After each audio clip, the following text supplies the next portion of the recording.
Hey guys, it's Aru here, and before we get into the video, make sure you check out the spreadsheet in the description as it has all the data for the experience grinds I've done, and if a video is available, it will be available in column R, so you can just click on the video and watch it there to see where these numbers are coming from. I will be obviously uploading bit by bit, but the data will be available as soon as I'm done my grind. The spreadsheet also has a tier list that I'm constantly updating. As you can see, Orbita Double Tower is number 1 currently. And then there's also this little EXP compare where you can choose whatever spot you want. So spot 1 is 93% effective rate of Sakraya lower, meaning its Tannenbaum is worse than Sakraya. So if you save the sheet as a copy, you'll be able to edit the combat EXP field and trash per hour field to get an expected EXP number. Now, obviously, there is some sort of margin of error. As you can see, I have 2 Sakraya entries, and they are off by a little bit, even though I have the same numbers input for both of them. So it's not perfect, but it's going to give you a good idea of what you can expect. Also, for spots like Star's End, you have to make sure that your trash per hour reflects that of a 3 Apostle hour. Because Apostles impact the trash per hour quite heavily, it would give you a fairly inaccurate expectation of your experience you can gain.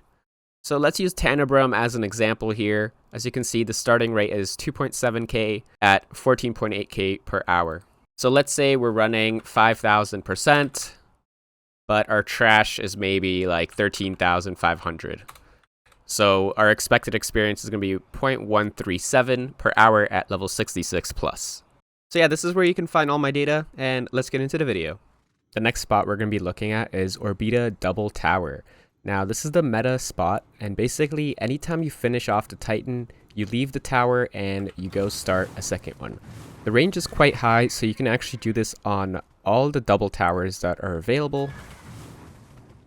This one is just the best because it's the closest and it has the least travel time, so you can start it very quick.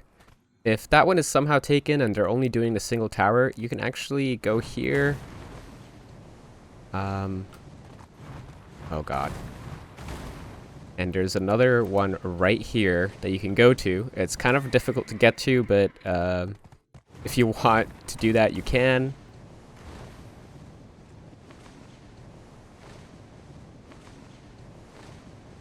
The next double up is right here. The distance of travel is very high, and the pillars are spread out very far apart. So this one isn't ideal, but if you have no other option, it's pretty good still. I mean, it's better than doing single tower. And then, of course, by the quest giver, you have this tower, and this tower is just kind of annoying to get to because you have to like climb these rocks and it's all awkward. But travel distance isn't too bad, so you can also go around if you don't want to climb. So yeah, multiple options here.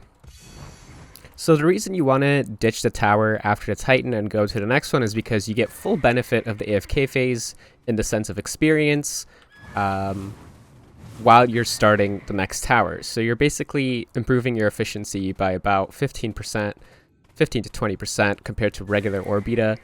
And you're not really losing out on trash because you get one more Titan and more golems, so that trash loss from the AFK phase is made up by those.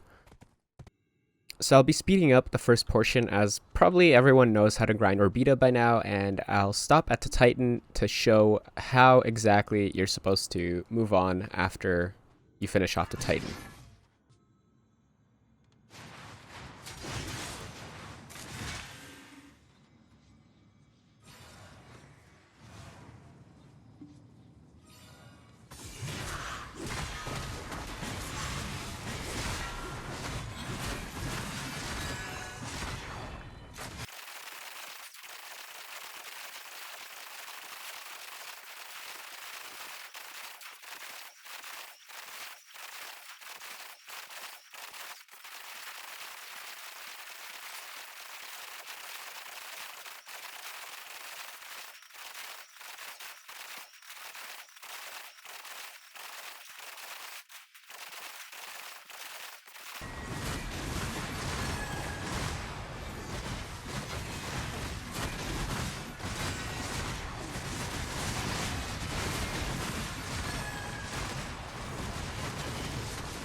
Alright, so after you kill the Titan, you just go on to the next tower and you start it.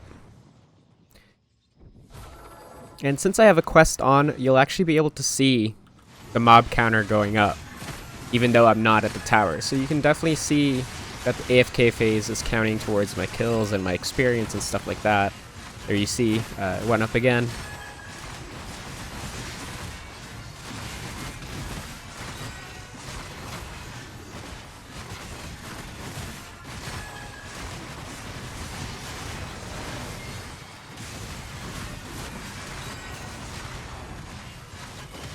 But yeah, that's all there really is to it. You just ditch the tower and start a new one. Super simple.